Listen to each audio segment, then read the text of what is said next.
안녕하세요. 그녀의 묵살롱 미셸입니다. 오늘은 몽테뉴의 수상록을 소개하려고 합니다. 많이 들어보셨을 텐데 또 자세하게는 모르실 수 있는 그런 인물이고 그런 책이지 않나 싶어요. 오늘 수상록에 담겨있는 개략적인 그런 내용과 그리고 몽테뉴라는 이 르네상스 시대의 프랑스를 살았던 한 남자, 한 철학가, 모랄리스트, 도덕주의자로 분류되는 이 몽테뉴에 대해서 알아보도록 하겠습니다. 먼저 미셸 드 몽테뉴에 대한 소개 우선 드릴게요. 미셸 드 몽테뉴는 1533년에 도르도뉴의 지주인 아버지와 세파르디의 유대인 어머니 사이에서 태어났다. 그는 훌륭한 교육을 받아 7세에 이미 라틴어를 깨쳤고 10대 때는 보르도와 툴루즈 대학교에서 공부했다. 그는 법조계에 진출하여 보르도 고등법원의 참사관이 되었고 그곳에서 멘토인 에티enne 드 라 보에띠를 만났으며 한동안은 샤를 9세의 궁정에서도 근무했다. 1570년에 몽테뉴는 유산으로 물려받은 페리고르의 가족 영지로 돌아가 일을 최소화하고 공부에 매진할 수 있었다. 그 후 9년 동안 그는 읽고 쓰고 생각하며 소일했다.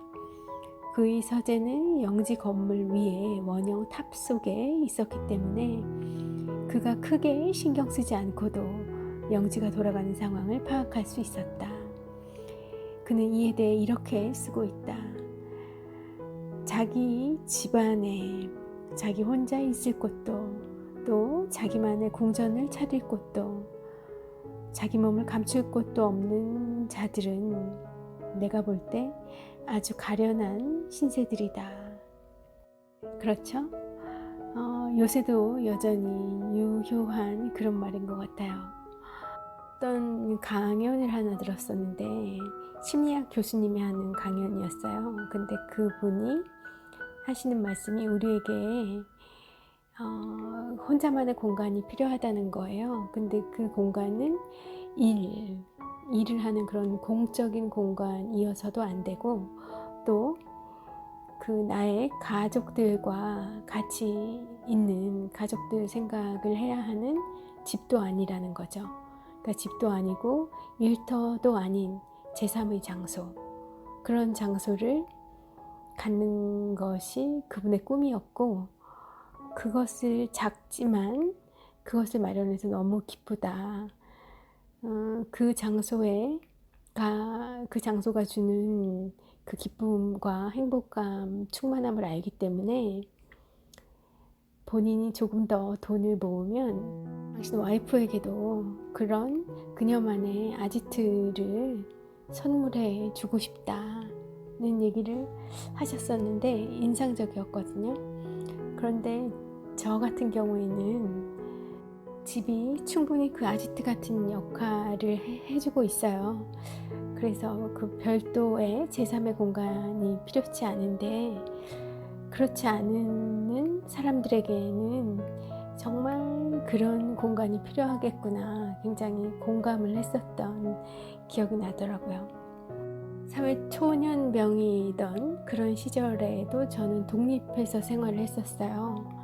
그래서 퇴근 이후에 집에 가는 게 너무 기다려졌고 그 퇴근 이후에 집에서 보내는 시간이 너무나 행복했는데 제 동기 한 명은 집에를 안 들어가고 밖을 배회하더라고요. 좀 지나고 나서야 알았어요. 그 이유가 집에 부모님들이 다 같이 계시니까 물론 그녀의 독립된 방이 있긴 하지만 집이 저의 집만큼 제게 있어서의 그 집이라는 공간만큼 그렇게 힐링이 되는 재충전이 되는 장소가 공간이 아니더라고요.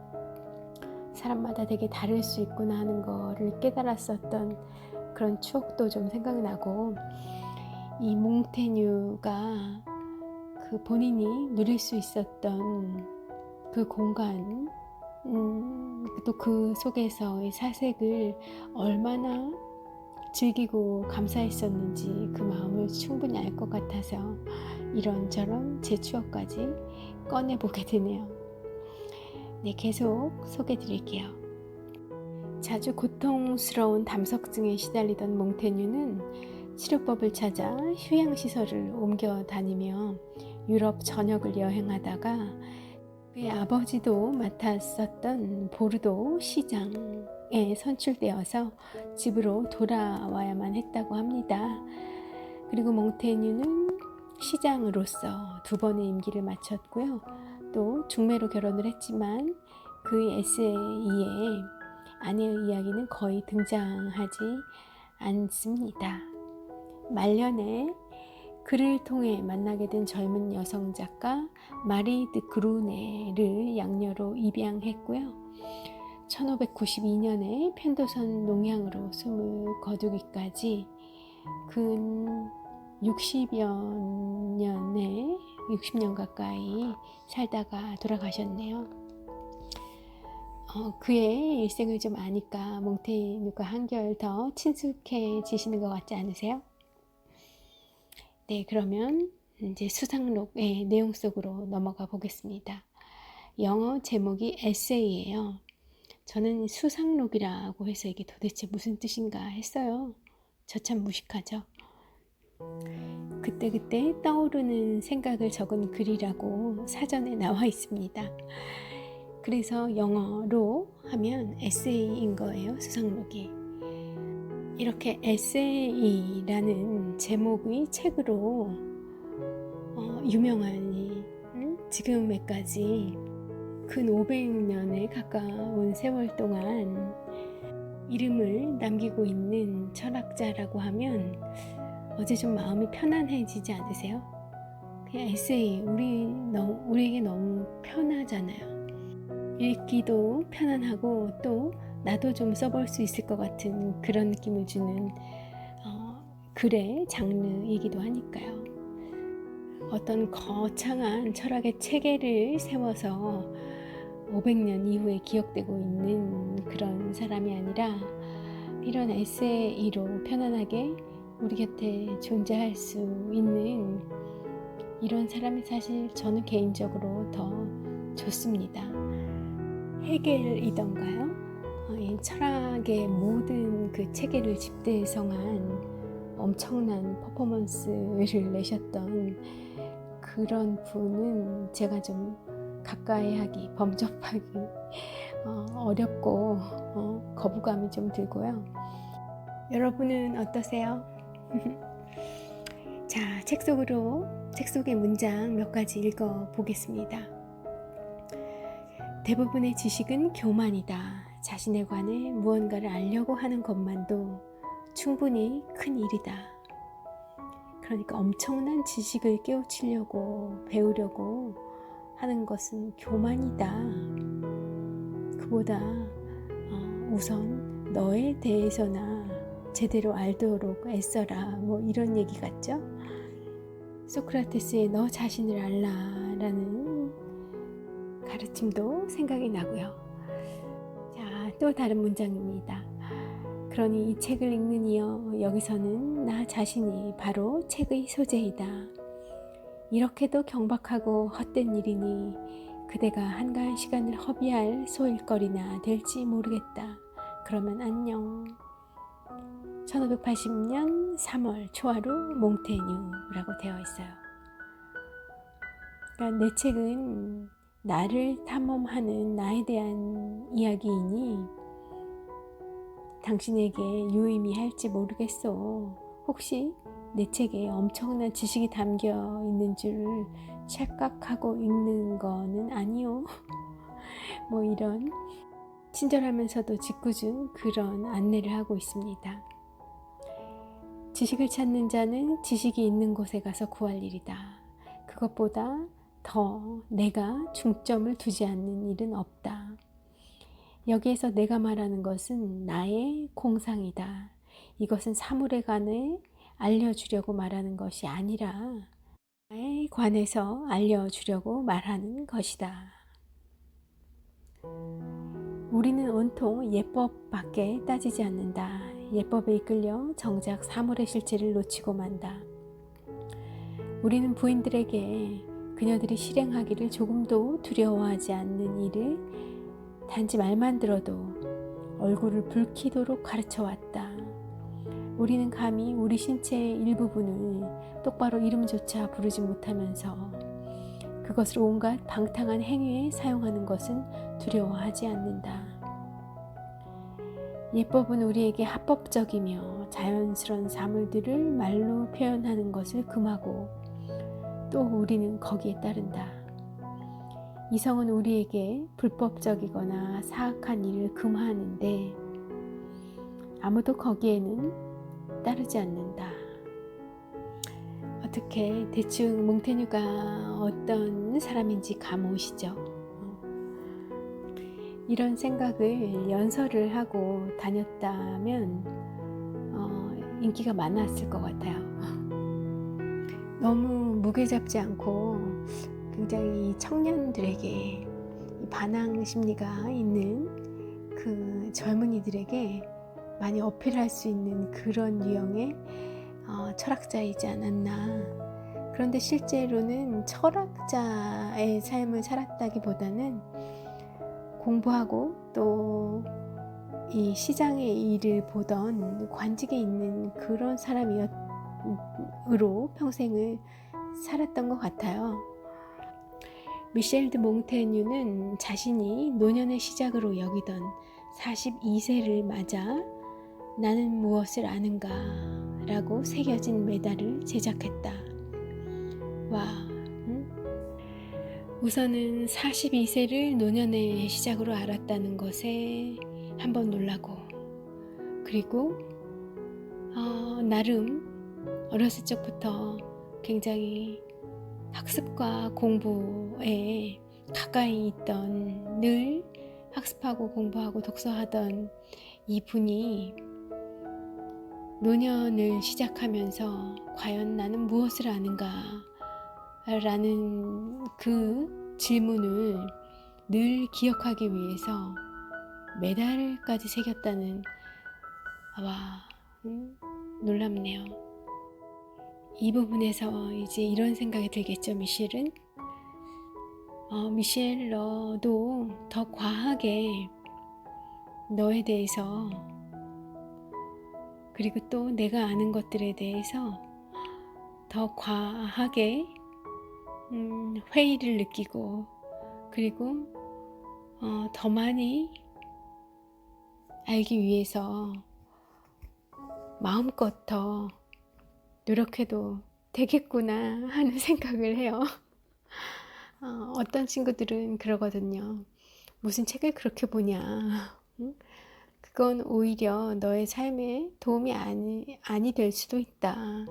그저 생각만 많아지고 이런저런 그 사람들과 어울려 살아가는 데는 오히려 더 안 좋은 거 아니냐. 너무 이제 책 속에 바람직한 그런 삶 속으로 외골수적인 어쩌면 그런 아웃사이더로서의 길을 가는 거 아니냐 라는 우려를 하는 제 지인들도 있거든요.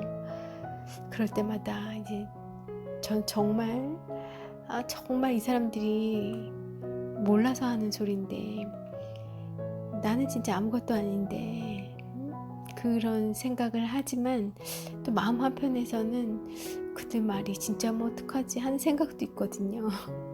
그런데 몽테뉴의 이 42세 때 메달을 새기는 사건을 접하고 나니 그냥 저 하고 싶은 대로 좋아하는 대로 책 보고 생각하고 또 이렇게 녹음하고 이러면서 살면 그것 뭐 되겠구나. 그래도 되는 거구나. 그런 위안을 받습니다. 오늘 미셸이 말이 좀 많네요. 그죠? 책 속으로 돌아가서 그것에 집중토록 하겠습니다.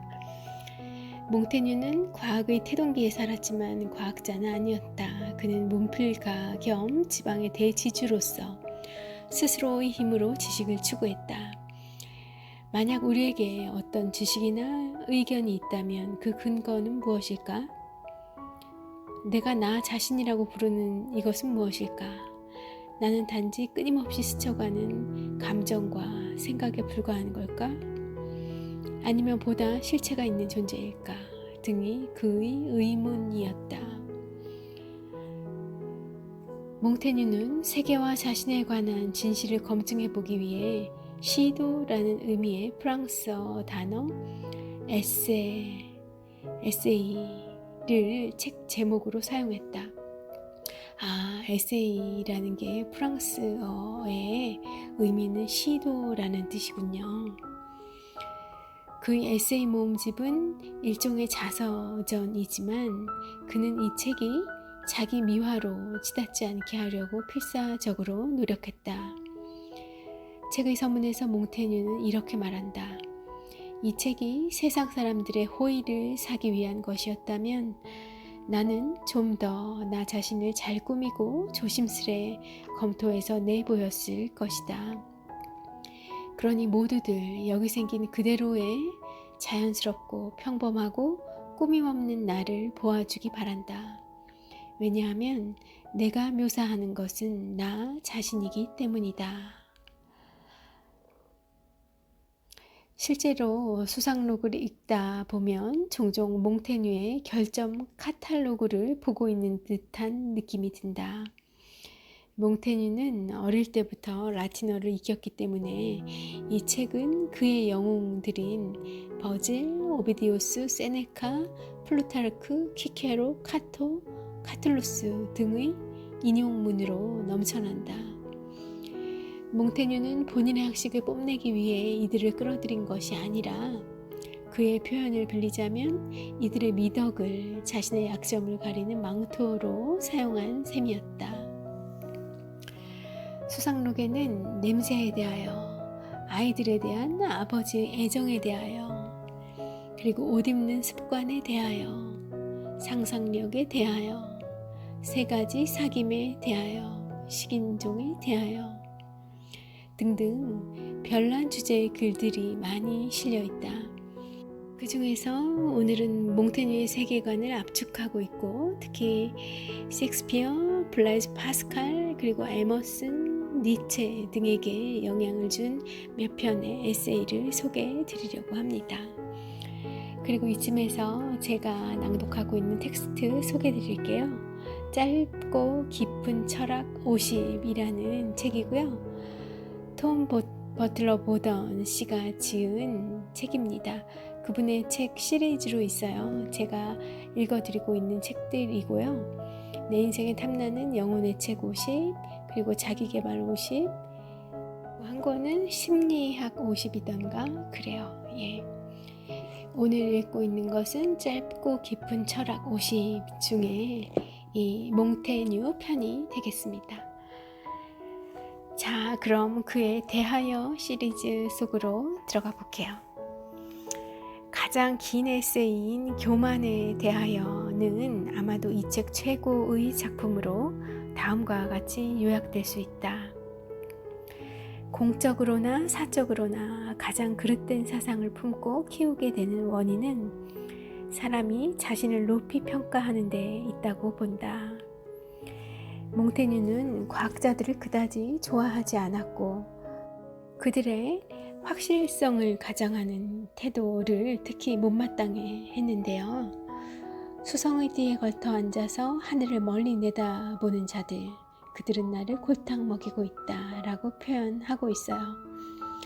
몽테뉴는 자신의 인간 연구에 의하면 인간은 가장 기초적인 문제조차 잘못 생각할 때가 많은데 어떻게 그들이 인간이 설명하는 나일강이 불어나고 줄어드는 원인은 확실하다고 믿을 수 있을지 의아해 했죠.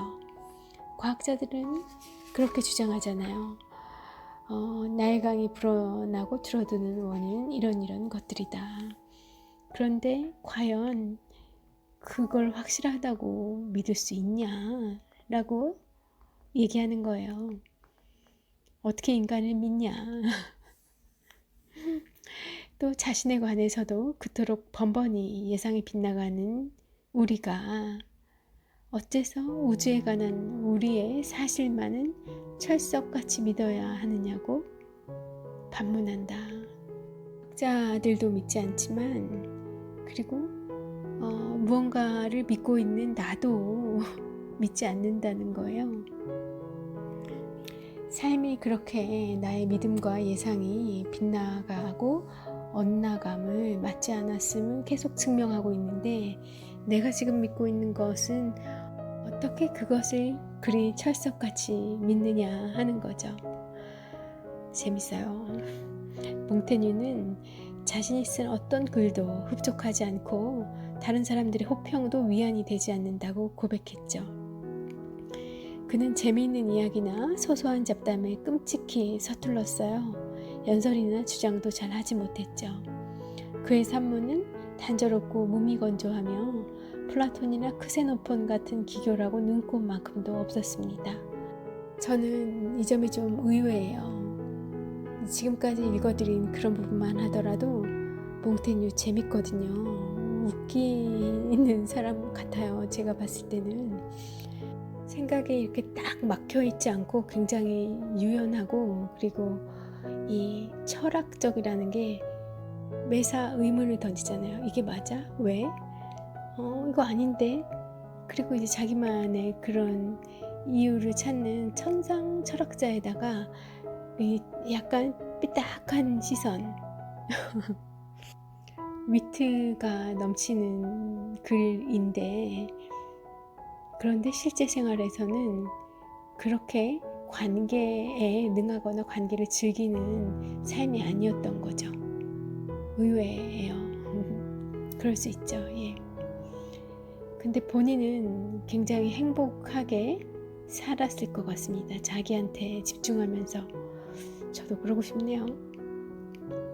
몽테뉴는 키가 작았는데 그것도 고위직에 오르려는 사람에게는 결점이라고 스스로 보았어요.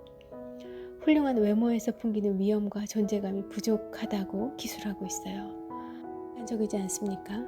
부럽다는 거예요. 잘 정련된 그런 잘생긴 외모를 가지고 있는 사람들에 대한 부러움도 좀 느껴지는 것 같고요. 그 외에도 그는 테니스, 레슬링, 동물조련 등의 기술이 부족하다. 또 직업관에 대해서는 이렇게 얘기하고 있어요. 나는 선천적으로나 후천적으로나 극도로 게으르고 내 멋대로다. 힘들게 일하느니 차라리 내 피를 뽑아줄 것이다. 와, 이건 또 웬 말인가요? 참 저로서는 상상을 할 수가 없는데, 이런 생각을 할 수 있다는 것 자체가 저에게는 있는 놈 자식, 있는 집의 자식, 아니면 이 배가 불러가지고 막 그런 생각이 드네요. 그런데 그렇게 해서 미워질라 치면 또 이렇게 기술하고 있습니다. 그는 자신의 기억력이 너무 나빠서 세 줄의 식구를 외자면 3시간은 걸린다. 하인들의 이름조차 기억할 수 없다고 토로한다. 시골 땅을 물려받긴 했어도 재정관리에는 젬병이고 곡물의 차이도 분간하지 못하며 빵을 만들려면 누룩이 필요하다는 사실도 모르고 지내다가 남들 앞에서 망신당한 것이 불과 한 달도 안 된 일이라고 털어놓는다. 얼마나 인간적이에요. 이런 사소한 걸로 또 자괴감에 빠지는 이 몽테뉴. 너무 귀여워요. 요즘의 유튜브나 TV 매체 이런데 나와서 그의 매력을 발산한다면 먹힐 것 같아요.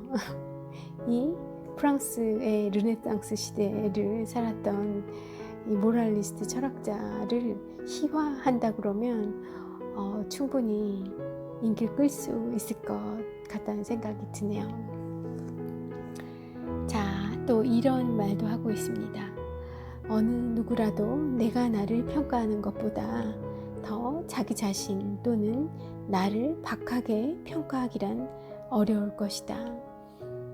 나는 가장 속되고 천한 결함을 가졌지만 그런 것을 떳떳지 못하게 숨기거나 변명해 본 적은 없다. 네, 그런 사람인 것 같아요.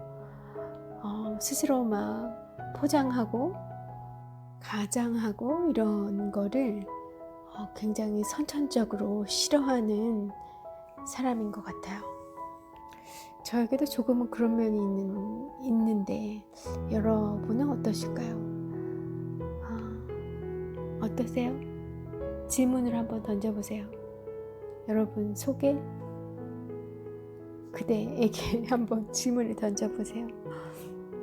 주변에서 보면 이렇게 스스로를 희화하거나 나의 부족한 점이나 그런 이 좀 민망스러운 망신살스러운 그런 이야기들로 주변 사람들을 또 한번 웃게 해주는 그런 사람들이 인기가 많이 있잖아요.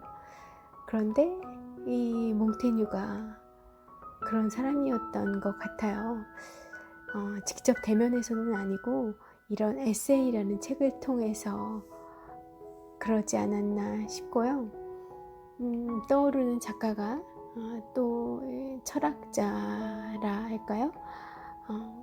생각나는 분이 한 분 계시는데요. 버트란드 러셀입니다. 그분도 이렇게 위트가 넘쳐요. 여러분은 주변에 또 어떤 분이 떠오르세요? 그런 떠오르는 분이 많았으면 좋겠고요. 또 여러분 본인이 그런 분이시면 또 더할 나위가 없겠지 싶습니다. 그는 자신의 무지와 결함을 충분히 인정하면서도 나에 관해서 무슨 말을 하더라도 나를 있는 그대로 보여주는 이상 나는 내가 할 일을 하는 것이다 라고 말하며 자신에 관해 진정한 사실을 밝혀낼 수 있기를 희망한다. 결국 그에게 마지막으로 남은 것은 그의 판단력 또는 이성뿐이다. 의외로 몽테뉴는 자신의 이런 능력을 높이 평가하고 있었던 듯한데 그것조차 허영의 근원임을 곧바로 시인한다. 우리는 다른 사람의 용기나 체력, 경험이나 민첩성, 미모 등의 장점은 쉽사리 인정해준다.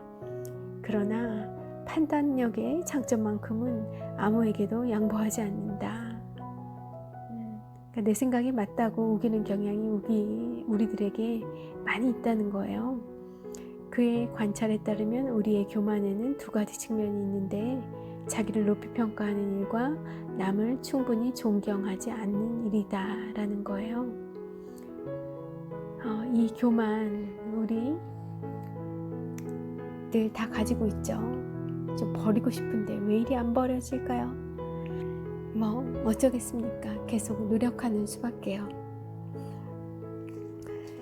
이렇게 해서 그의 가장 긴 에세이 교만에 대하여 온 프리썸션이라는 챕터 중에 몇 부분을 소개해 드렸습니다. 그 소크라테스의 너 자신을 알라, 그리고 철학이라는 게 끊임없이 나에 대해 알아가는 그 과정이라는 것, 그런 나에게로 향하는 그런 질문들을 연속적으로 던지면서 나의 길을 찾아가는 과정이라고 할 때 이 교만에 대하여라는 이 챕터가 그의 철학자로서의 삶의 시련이 어떠했나를 잘 보여주는 것 같아요. 스스로에 대해서 굉장히 많이 이 질문을 던지고 나는 이래 나에 대해 굉장히 분석을 많이 하잖아요. 우리는 보통 쟤는 이래, 저 사람은 이래, 쟤는 어디가 좋고 얘는 어디가 이쁘고 그런 생각을 하느라 귀한 시간을 다 낭비하는데 그런 질문들을 나에게 던져야 된다는 거죠.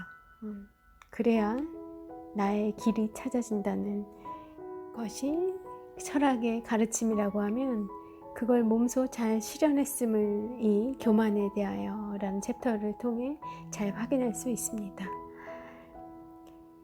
다음으로 좀 넘어가 볼게요. 이런 제목이 붙어 있네요. 이제 가면은 필요 없다. 보통 결단력 있는 행동을 남자답다고 여기기 때문에 우리는 자신의 우유부단함을 인정하는 몽테뉴가 정말로 자신을 있는 그대로 드러내고 있음을 알 수 있습니다. 남성의 덕목이 결단력 있는 행동이라고 알려져 있고 다들 그렇게 이야기하는데 나는 그런 결단력이 없는 사람이다라고 나의 본 모습을 그대로 드러내고 있는 거예요. 그는 페트라르카의 솔직한 말을 떠올려요. 내 속마음은 옳다고도 그르다고도 말할 수 없다 라고 얘기하죠. 몽테뉴는 자신의 입장을 방어하는 데는 뛰어나지만 자신의 의견을 개진하는 데는 어려움을 겪어서 오죽하면 주사위를 던져 결정하는 편이 나을 정도였다고 합니다. 나는 남의 의견을 쫓는 재주밖에 없다. 그리고 군중이 하는 대로 쉽게 이끌려간다. 그러니까 내 주장이 없고 나는 귀가 얇아. 뭐 그런 얘기랑 비슷한 거잖아요. 이런 철학자가 있었다는 게 전 믿기지가 않아요. 본인이 스스로 철학자라고 우기지 않았을 것 같아요. 후대에 그를 철학자로 분류를 한 것이지 우리가 지금까지만 살펴본 이 몽테뉴라고 하더라도 그는 절대 나 스스로 내가 철학의 대가요, 모랄리스트요 이렇게 선언할 수 있는 그런 남자가 아니네요. 나는 스스로 사람들을 지휘하거나 지도할 능력이 있는지 확신이 안 선다. 나는 내가 나아갈 길을 남이 터주어야만 안심이 된다. 와, 진짜 솔직하다. 그리고 자기에 대한 파악이 아주 잘 되어 있죠. 조금 더 우리끼리 농담하듯이 얘기하면 나에 대한 주제 파악을 완전 정확하게 하고 있는 거예요. 이분 학식이 높은 사람이었다니까요. 믿어지지 않겠지만 학식이 높은 그 보르도 지방, 그 와인으로 유명한 그 지방에 시장을 2번이나 하셨다니까요. 이렇다 보니 몽테뉴는 다른 사람이 확실성과 절대적 진리를 주장할 때에도 회의적이었다. 그랬을 것 같아요.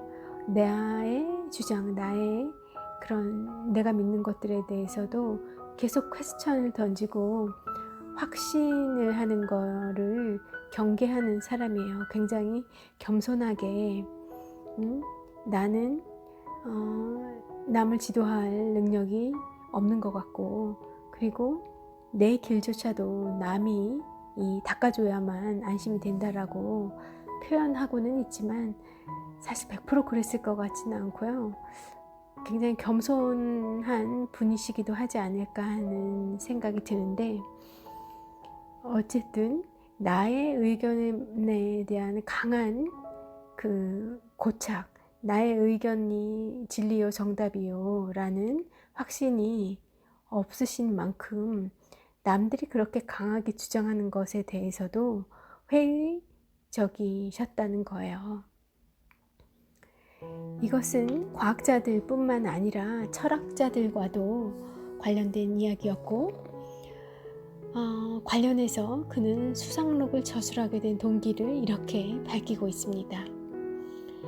사람이 가면을 쓰고 자신을 숨기고 다니면서 있는 그대로의 자기를 감히 내보이지 못하는 것은 노예처럼 비겁한 짓이다. 어질고 너그러운 마음씨를 가진 자는 자기 사상을 배반하지 않고 기꺼이 사상의 가장 깊은 곳까지 드러낸다. 이것은 완전히 좋거나 적어도 완전히 인간적인 일이다. 네, 바로 이 문장처럼 그렇게 사신 것 같아요. 이렇게 사람을 대하시고 이렇게 글을 쓴 그런 철학자 아니었나 싶습니다. 윌리엄 제임스가 실용주의라는 책에서 언급했듯이 철학자들이 객관적인 이론을 제시한다는 주장은 사실 근거가 약하다. 철학은 대개 한 사람의 기질을 확장하는 것에 불과하기 때문이다. 몽테뉴 역시 객관적인 과학과 철학이 실은 인간 정신의 투사에 그칠 때가 많고, 개인적인 견해를 감추려 노력하는 것은 뭔가 감출 것이 있다는 의미임을 간파했다.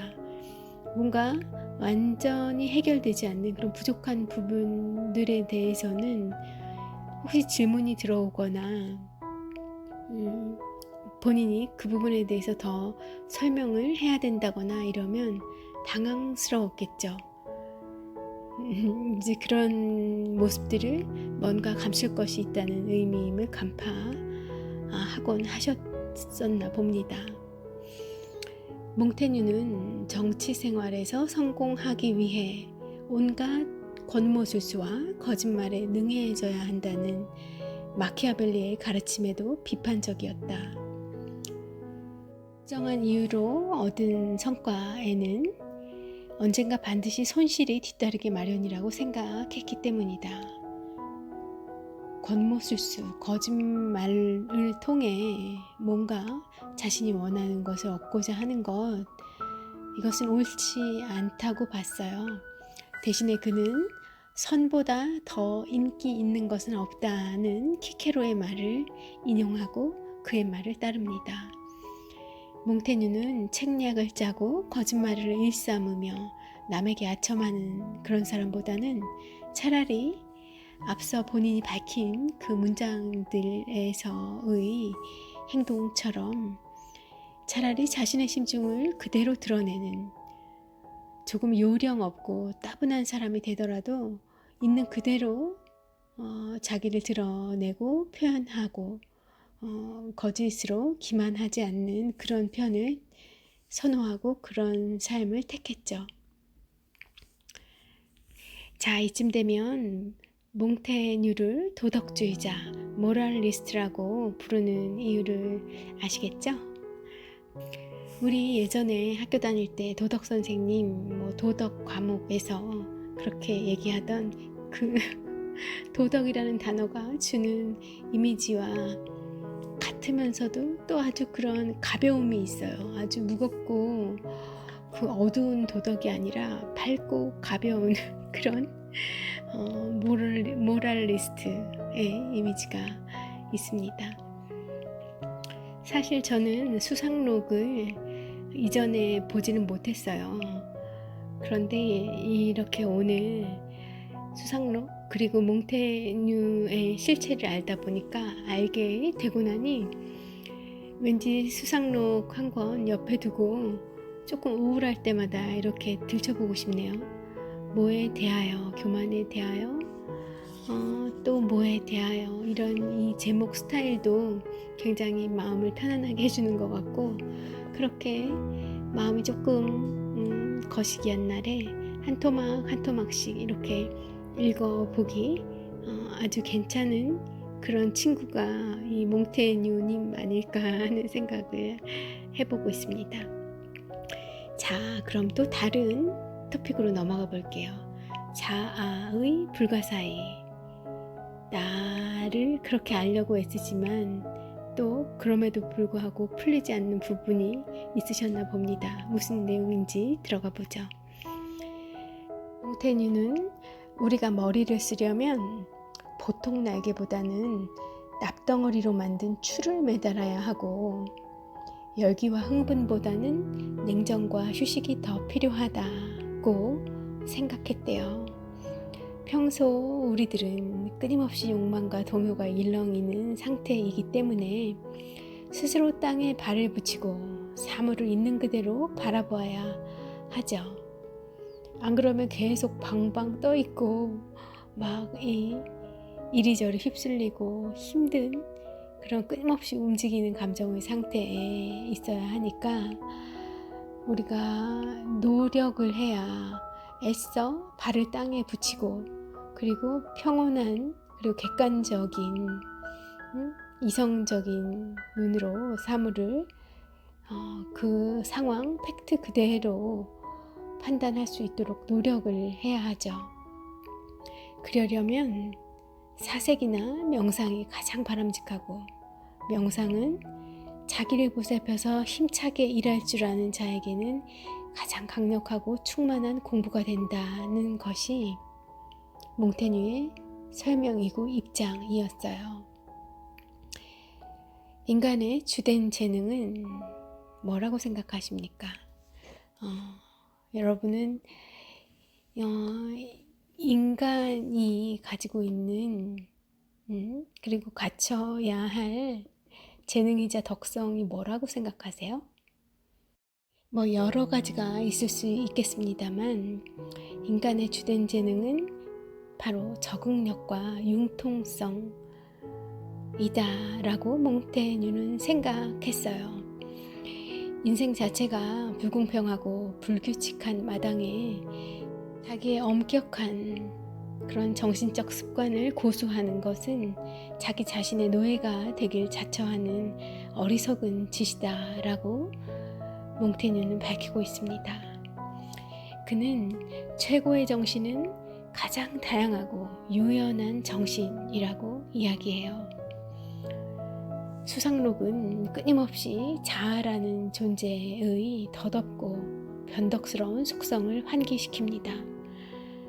자아에 대하여 그렇게 평생 자아에 대해서 알아가라, 밖으로 관심을 두는 게 아니라 자아로, 내 내면으로 관심을 두라고 그렇게 이야기하시면서 동시에 이렇게 얘기하고 있으신 겁니다. 자아라는 존재의 덧없고 변덕스러운 속성에 대해서 말이죠. 서적에 대하여 온 북스라는 챕터에서 보면 몽테뉴는 인간이 나이를 먹을수록 평온을 얻기 때문에 지식과 지혜가 늘어난다는 그런 통념 있잖아요. 그 통념을 일축하고 있어요. 나는 언젠가는 일부 객관적인 지식이 생길 테고 어쩌면 과거에 이미 그것을 설명하는 글귀를 우연히 발견했을 수도 있는 일이다. 그러나 나는 완전히 잊어버렸다. 나는 글을 좀 읽었다고는 해도 기억력은 아주 약한 사람이다. 몽테뉴는 결국 자신이 할 수 있는 모든 것은 현재 시점에 자신이 알고 있는 듯한 것을 말하는 일, 그저 그뿐이라고 이야기합니다. 그는 결코 모든 것을 알겠다, 세상의 진리, 모든 이치를 내가 다 알아내겠다 하는 그런 희망 절대 품지 않습니다. 그에게는 열심히 일하지 않고 즐겁게 사는 것이 더 중요했어요. 그가 책을 읽는 것은 오로지 즐거움을 얻기 위해서고, 만약 두껍고 진지한 책이라면 그만큼 자기 이해나 잘 살고 죽는 법을 더 명확히 제시해주는 그런 책들이었고요. 그러니까 대부분은 즐거움을 위해서 책을 읽었고, 정말 두껍고 진지한 책이었다면 그 책에서 그가 얻을 것이 있었기 때문에 그 책을 읽었었다는 얘기입니다. 요새 식으로 이야기하자고 하면, 쿤데라의 언어를 빌리자고 하면 참을 수 없는 존재의 가벼움을 아주 명징하게, 그리고 자기 그 사상의 기반으로 삼고 있었던 것 같아요. 그래서 겸손하고, 그래서 자유롭고, 이 사고가 열려있고 이 적응력과 융통성을 강조하셨던 거고요.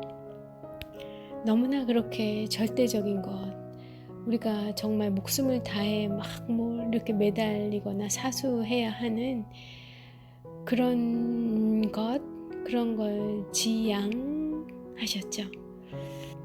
이분이 다 먹고 살만했기 때문에 영지도 있고 부모님도 잘 사셨고 덕분에 교육도 여유롭게 놀듯이 유유자적하면서 많이 받으셨고 홀로 여유롭게 책 보고 사색할 수 있는 시간적 여유를 많이 누리셨어서 이런 사상이 나올 수 있지 않았나 그런 생각이 좀 들기도 하고요. 그렇지만 또 쉬운 것만은 아닙니다. 그런 상황에서 당시에도 뭔가 더 부를 축적하고 아니면 쾌락에 탐닉하고 어떤 권세에 집착하는 사람도 있었을 거고요. 여러 가지 선택지 중에서 이런 에세이라는 철학 같지 않은 철학책, 철학 같지 않지만 실은 정말 심오한 그런 철학을 담고 있는 에세이라는 책을 남기고 그의 이 사상을 펼칠 수 있었던 그런 이제 삶을 그런 길을 선택하신 거겠죠. 몽테뉴는 이 수상록 속에서 여러 대목에서 자기 모순에 빠지기도 합니다. 그렇지만 딱히 약점으로 여겨지지 않아요. 그가 굉장히 오픈해서 자기를 보여주고 있기 때문에 우리가 그의 약점에 대해서도 관대해지는 거 아닌가 하는 생각도 들고요. 그리고 후에 윌리트 휘트먼이 이야기했듯이 나는 거대하다, 내 안에는 수많은 사람들이 들어있다 라고 그 노래에 했듯이 이 몽테뉴 안에 그런 이제 자기 모순들 이런 것들이 다 가지고 있는, 그래서 만물을 시시각각 또 다르게 볼 수 있는 그런 큰 사람이 존재하는 거죠. 우리라는 큰 사람이라고 표현할 수 있을까요? 네, 오늘 이렇게 몽테뉴에 대해서 수상록을 통해서 그의 인생을 알아보았습니다.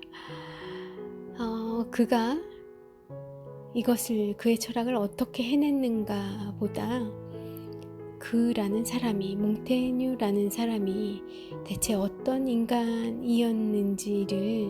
잘 보여주는 수상록이 아니었던가 싶고요. 끝으로 이렇게 몽테뉴라는 사람을 정의해 볼까요? 몽테뉴는 열정과 극단주의를 피함으로써 자유롭게 명상과 사색을 추구해가며 자신과 타인, 세상을 조금이나마 밝혀낼 수 있을 만한 행동을 실천에 옮겼다. 네, 사실 아주 큰 기대는 없이 펼쳤던 이 수상록이었는데 오늘 아주 의외의 발견, 의외의 만남을 한 것 같아서 저는 몹시 들뜨고 기뻐요. 한 명의 친구를 또 얻게 된 것 같은 생각도 들고요.